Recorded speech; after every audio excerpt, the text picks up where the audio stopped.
السلام علیکم۔ مسئلہ یہ نہیں کہ پنجاب کی صوبائی حکومت کس کی ہے یا کس کی ہو سکتی ہے۔ مسئلہ یہ ہے کہ تحریک انصاف اور مسلم لیگ نون میں سے کون وہ شرائط پوری کرتا ہے جو حکومت سازی کے لیے ضروری ہیں۔ ان شرائط کو اگر زمروں میں تقسیم کیا جائے تو وہ تین ہیں: اول قانونی، دوئم سیاسی اور سوئم اخلاقی۔ جمہوریت کا بنیادی تقاضا ہے کہ حکومتیں ہر وقت ان تین پیمانوں پر پوری اترتی رہیں۔ وہ لمحہ جب ان میں سے کوئی ایک تقاضا نظر انداز ہوگا، حکومت اپنا جواز کھو دے گی۔ اب آئیے ذرا پنجاب کی صورتحال کو ان تینوں پیمانوں پر پرکھنے کی کوشش کرتے ہیں۔ پارلیمانی نظام میں ضروری ہے کہ حکومت قانونی طور پر اسمبلی میں اکثریت کی حامل ہو۔ یہ اکثریت محض ایک دفعہ کا قصہ نہیں ہوتا، بلکہ پوری میعاد میں اسے قائم بھی رکھنا ہوتا ہے اور ضرورت کے وقت اسے ثابت کر کے دکھانا ہوتا ہے۔ مطلوبہ تعداد میں سے ایک رکن بھی کم ہو تو اسی وقت حکومت ختم ہو جاتی ہے۔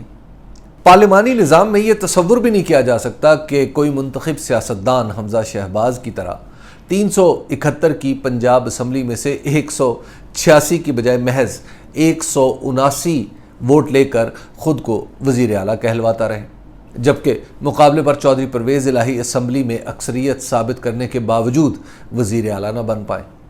اس صورتحال کی تشریح جیسے چاہیں کرتے رہیں، لیکن اسے کسی بھی صورت قانونی نہیں قرار دیا جا سکتا۔ اسی طرح پنجاب اسمبلی کے ڈپٹی اسپیکر جناب دوست محمد مزاری کی یہ رولنگ کہ چودھری شجاعت حسین کی طرف سے آنے والے خط کی روشنی میں مسلم لیگ قاف کے 10 اراکین پنجاب اسمبلی ووٹ نہیں ڈال سکتے، قانونی طور پر اپنی جگہ محل نظر ہے۔ اس کی وجہ یہ ہے کہ دستور کے مطابق قانونی اہمیت اسمبلیوں میں بیٹھے ہوئے اراکین کی ہے۔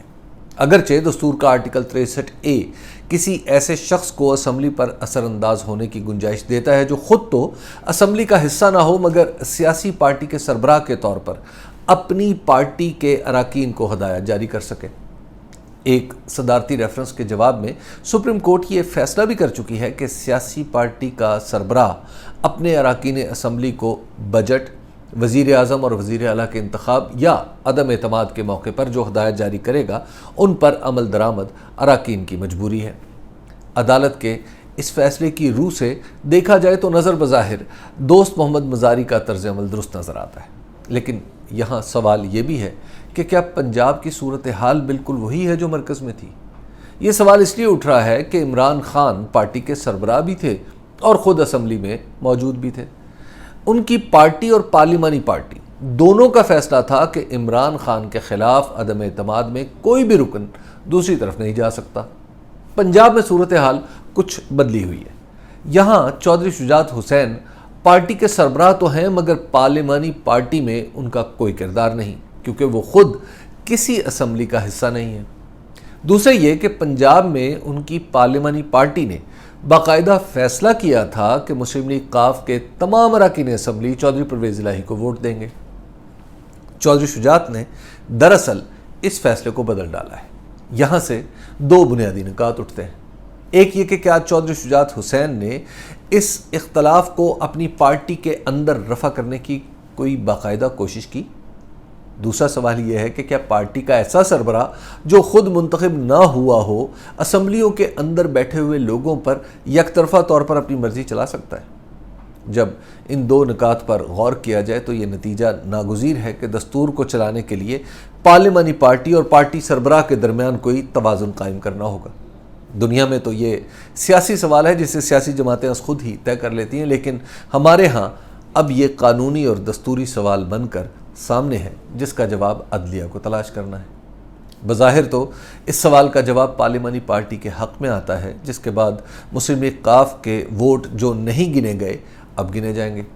اس طرح امکانی طور پر حمزہ شہباز کی حکومت اپنے کمزور ترین قانونی جواز سے بھی محروم ہو جائے گی۔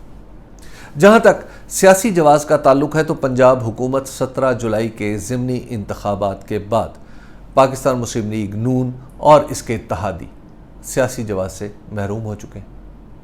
اس الیکشن کا جو بھی تجزیہ ہوگا، اس کا حتمی نتیجہ یہی نکلے گا کہ تحریک انصاف الیکشن جیت رہی ہے اور مسلم لیگ نون اپنی مقبولیت کھوتی چلی جا رہی ہے۔ حکومتی اتحاد کی جماعتیں عدالتوں پر اپنی مرضی کے بینچ بنوانے کے لیے جتنے چاہے مظاہرے کر لیں، حتیٰ کہ اداروں کو بھی دباؤ میں لے آئیں اور اپنی حکومت بھی قائم رکھنے میں کامیاب ہو جائیں۔ عوامی مقبولیت کا یہ خلا پر نہیں ہو سکے گا، بلکہ وقت کے ساتھ ساتھ یہ بڑھتا چلا جائے گا۔ موجودہ حکومتی بندوبست کے سبھی فریقوں کو سمجھنا چاہیے کہ مقبولیت کے بغیر حکومتیں قائم تو رہ سکتی ہیں، چل نہیں سکتی۔ اگر کسی کو یاد نہ ہو تو عرض ہے کہ 2008 میں بننے والی پیپلز پارٹی کی حکومت 2012 میں اپنا سیاسی جواز کھو چکی تھی۔ 2013 کا الیکشن اس کی عدم مقبولیت پر صرف تصدیق کی مہر ہی تھا۔ موجودہ حکومت بھی اس وقت اسی طرح کے حالات کا شکار ہے۔ اگر یہ اسی طرح رہتے ہیں تو آئندہ الیکشن عمران خان کی جیت کی رسمی اعلان کے سوا کچھ نہیں ہوں گے۔ اخلاقی جواز کے بارے میں ہم جیسے ملکوں کی حکومتیں زیادہ پریشان نہیں ہوتی، سیاسی جواز کے خاتمے کے ساتھ ہی قانونی اور اخلاقی جواز ختم ہو جاتے ہیں۔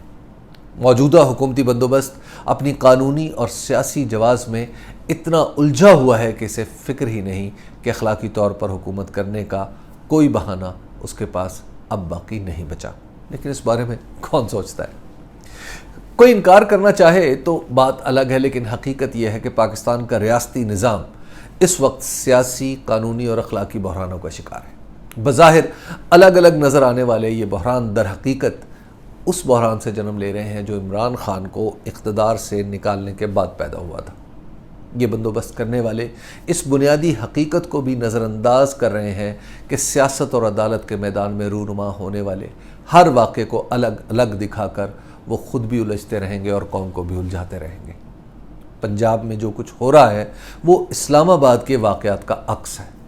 اسلام آباد سنبھل جائے تو سب کچھ سنبھل جائے گا، اور اسے سنبھالنے کا طریقہ ایک نئے الیکشن کے سوا کچھ نہیں۔ موجودہ حکومتی اتحاد نے جو سیاسی طاقت کے مظاہروں یا عدالتوں سے اپنی مرضی کے بینچ بنوانے کی روش اختیار کر رکھی ہے، اسے کچھ سنورنے والا نہیں۔ ہاں، بگڑ بہت کچھ سکتا ہے۔